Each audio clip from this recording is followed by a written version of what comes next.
Welcome to BC the traveller. మిత్రులందరికీ కార్గిల్ దివాస్ శుభాకాంక్షలు. కార్గిల్ దివాస్ పురస్కరించుకొని మన ఆత్మీయ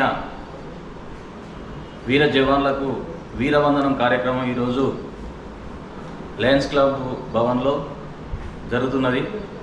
ఇటు కార్యక్రమానికి శ్రీ శ్రీ కాశీ విశ్వనాథ్ సేవా సంస్థ ట్రస్ట్ వ్యవస్థాపకులు స్వామి కాశీ విశ్వనాథ గోరక్షణ సమితి అధ్యక్షురాలు, కాశీ విశ్వనాథ ధర్మ పరిరక్షణ సమితి నిర్వాహకులు శివస్వామి వారు మరియు వారి శిష్యురాలు అందరూ ఈ కార్యక్రమానికి ముఖ్య అతిథిగా వస్తున్నారు. మనమంతా భారతీయులము ఈరోజు సురక్షితంగా కంటి నిండా నిద్రపోతున్నామంటే దానికి కారణం సరిహద్దులో ఉన్నటువంటి సైనికుల వల్లనే. అటువంటి సైనికులకు మనం ఏమిచ్చి రుణం తీర్చుకోలేము.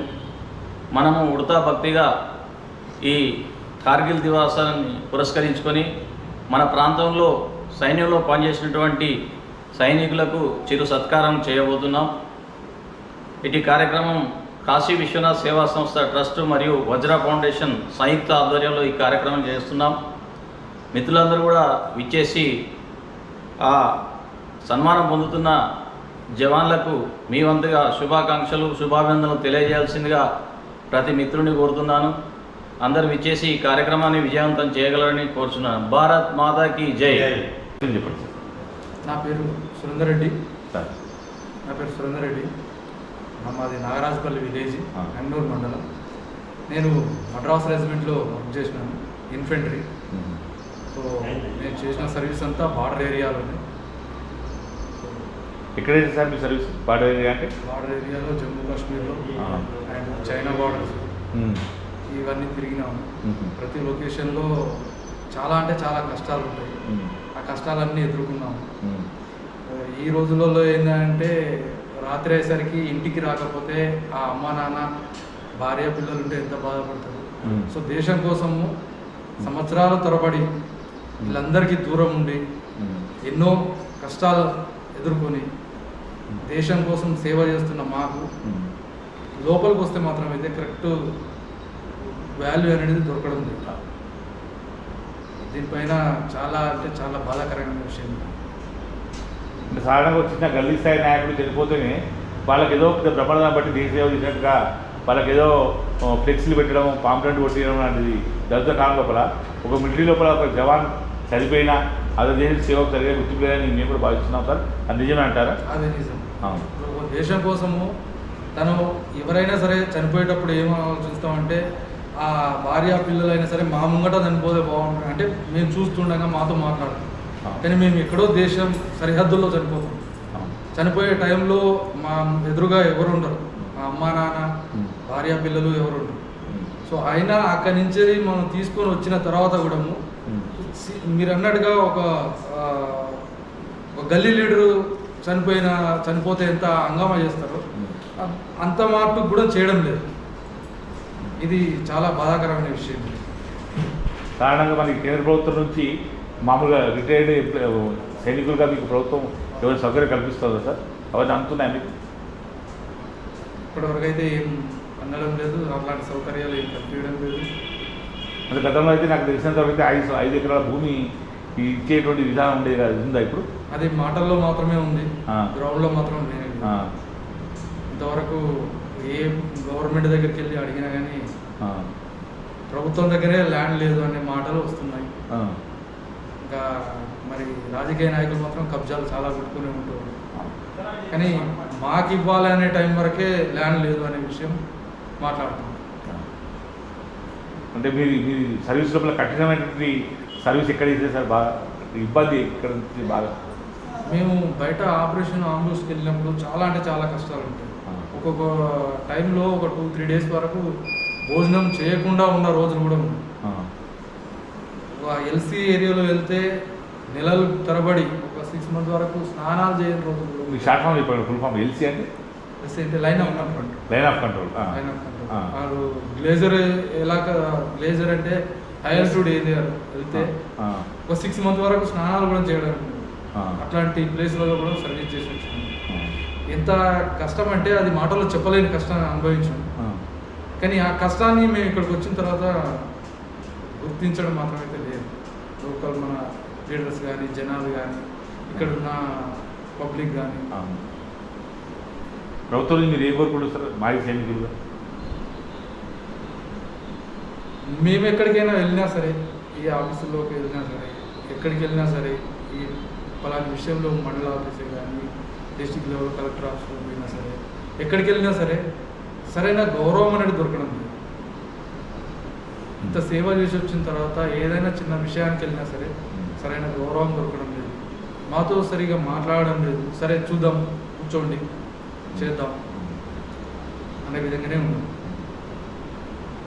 జీవో అని చెప్తారు, జీవోలు అని చెప్తారు, కాన్స్టిట్యూషన్ అని చెప్తారు, పేర్లను మాత్రమే తీసుకున్నామని చెప్తారు. అలాగానే ఏదైనా జరిగినప్పుడు మాత్రం అందరూ ముందుకు వస్తారు.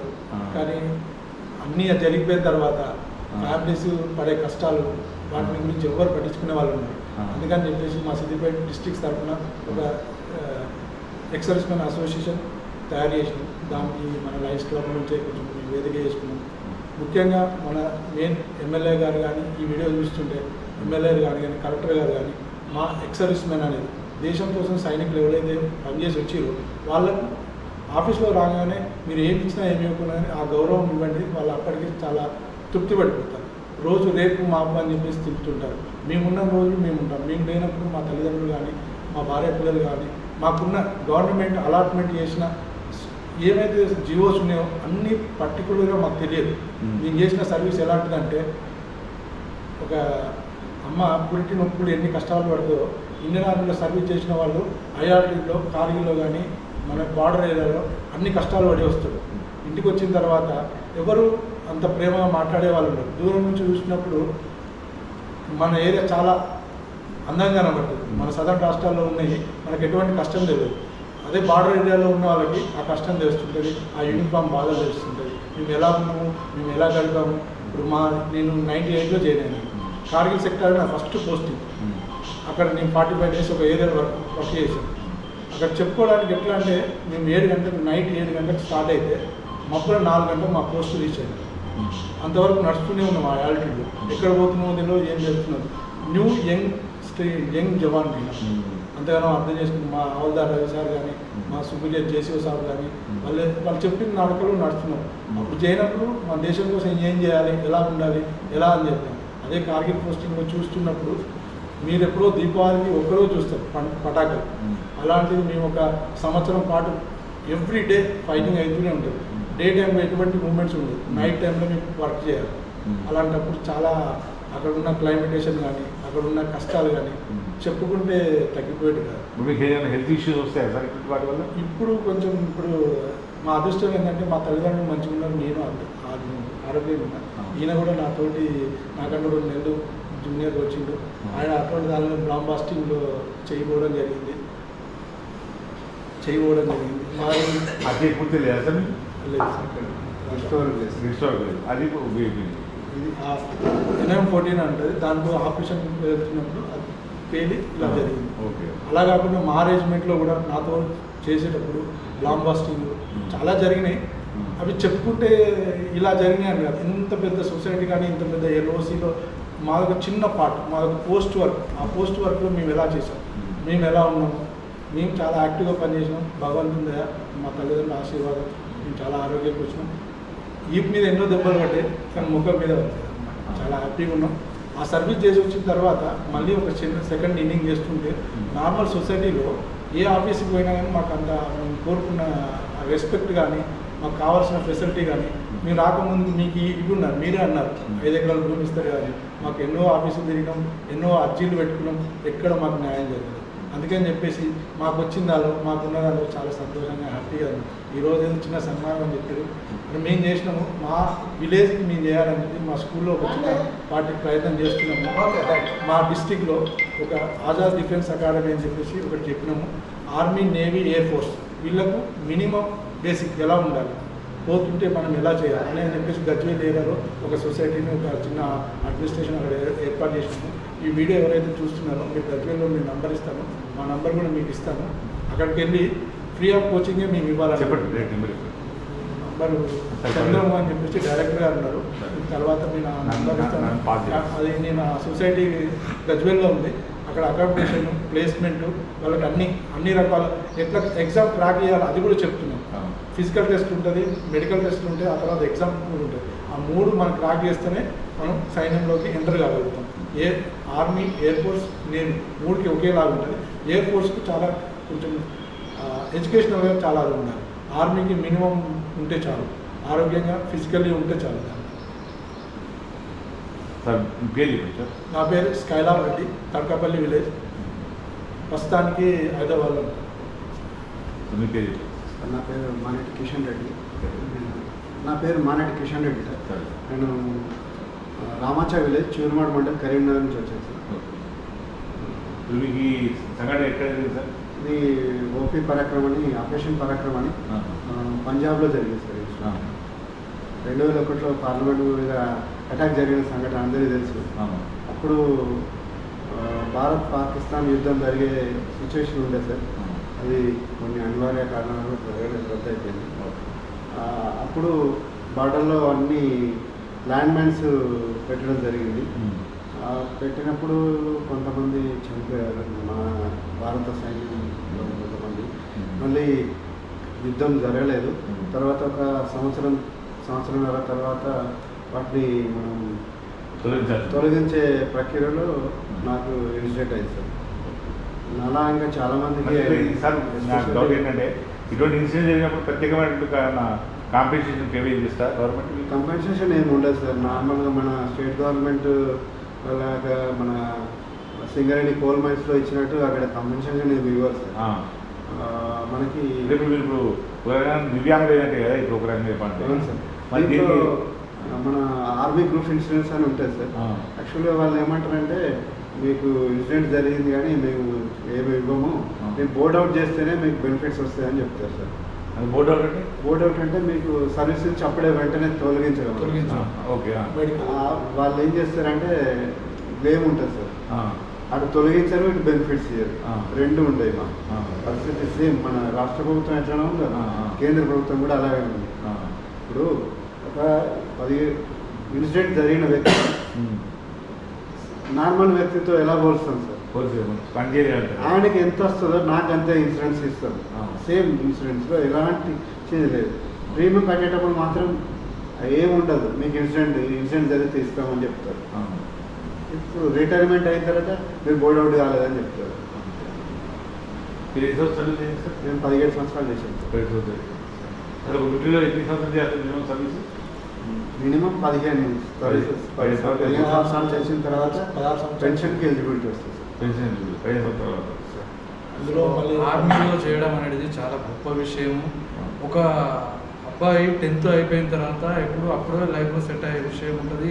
తను కాలేజ్ చేస్తున్న విషయం, తన లైఫ్లో ఎంతో కొంత ఎంజాయ్ చేసే మూమెంట్. సో ఆ మూమెంట్లో మా తల్లిదండ్రులను మేము అందరినీ వదిలిపెట్టేసి వెళ్ళిపోతాం.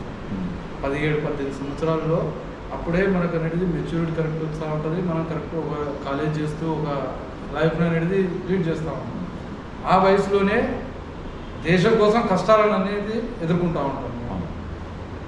దేశం కోసం కష్టాలు ఎదుర్కొంటాం. కొంతమంది అంటూ ఉంటారు చేసి వచ్చినవి కాదు, ఆడికి పోతే -డిగ్రీలలో వర్క్ చేయడం అంటే ఫ్రిడ్జ్లో చేయి పెట్టి కొంచెంసేపు ఉంచితే ఎలా ఉంటుంది, డీప్ ఫ్రిడ్జ్లో పెట్టి.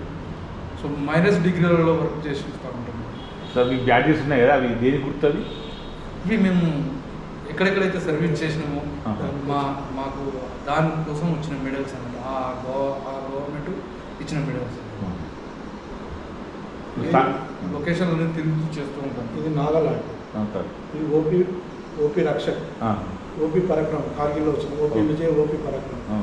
ఇది కార్గిల్లో జేఎన్కేలో వేసి ఇస్తారు. జమ్మూ అండ్ కాశ్మీర్. ఇది కూడా అయాల్టిట్యూడ్ హిమాలయాస్లో వేస్తే ఇది ఇస్తారు సార్. ఇది భూటాన్.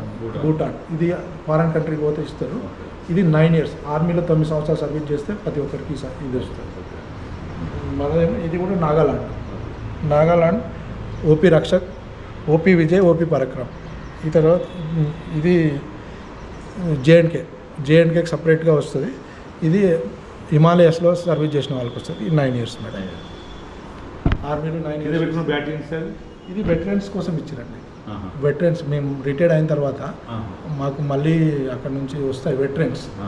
ఎప్పుడైతే రిటైర్మెంట్ అయిందో అప్పుడప్పుడు మాకు మళ్ళీ రీయూనియన్స్ అని ఇది అని చెప్పేసి అక్కడ ఇస్తారు. అక్కడికి వెళ్ళింది, అక్కడ ఇచ్చేది. ఈ మెడల్స్ అనేవి ఏ స్టేట్ జాబ్లో ఎవరికి ఏ రాజకీయ అది కాకుండా ఆర్ఆర్ మెడల్ అని చెప్పి Rashtriya rifle medals, RR medal. చాలా ఎన్ఎస్జీ medals అని చెప్పేసి పారాకమాండ్ అని చెప్పేసి ఎన్ఎస్జీ కూడా ట్రైన్ చేసాము. ఆర్ఆర్లో కూడా బారాముల్లాలో 3 సంవత్సరాలు సర్వీస్ చేసినాము. శ్రీనగర్లో 1 year, లే లడాక్ కార్గిల్ 1 year, సిక్కిం 6 months అలా చేసినాము. ఇంపాల్, మణిపూర్, అస్సాం ఆ 3 కలిపి అక్కడ 1.5 year. అలా కాకుండా మంచి ఏరియాలు కూడా దొరికినాయి. పూణేలో 3 సంవత్సరాలు, మైసూర్, బెంగళూరు కలిసి 4 సంవత్సరాలు, టోటల్ 16 సంవత్సరాలు, 18 సంవత్సరాలు అలా అన్నీ తిరిగి వచ్చి 18 సంవత్సరాలు అలహాబాద్లో నుంచి రిటైర్మెంట్ తీసుకుని రావడం జరిగింది. ఇప్పుడు వాస్తవానికి ఇప్పుడు ఏంటంటే ప్రభుత్వం నుంచి మనం ఏం కోరుకుంటారు సైనికులుగా? ఇప్పుడు మన ఇదేంటి షార్ట్ సర్వీస్ పెట్టేది అగ్నివీర్ పెట్టేది. మా కోరిక ఏంటంటే అగ్నివీరులు ఈ 4 సంవత్సరాల్లో ఆర్మీలో పడే కష్టాలు అనేది తెలిసిపోతుంది. ఒక వ్యక్తి లోకల్లో ఉండి ఏం చేస్తుండు, బార్డర్లోకి వెళ్ళి ఏం చేస్తుండు.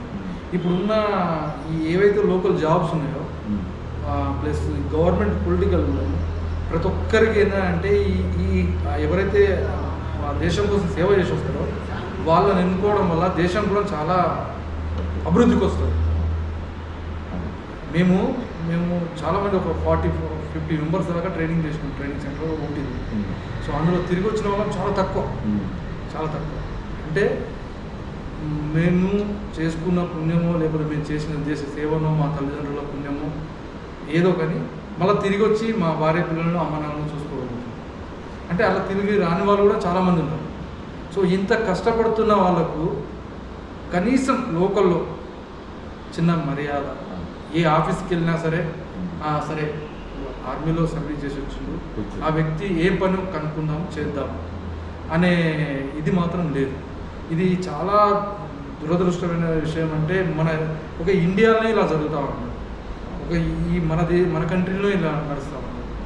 మీరు ఇంతకుముందు అన్నట్టుగా బాకీ కంట్రీలలో ఆర్మీ నడుపుతూ ఉంటుంది. సో అలా వెళ్ళిపోతే మన ఇండియా కూడా చాలా అంటే చాలా అభివృద్ధి దిశకి వెళ్ళిపోతుంది.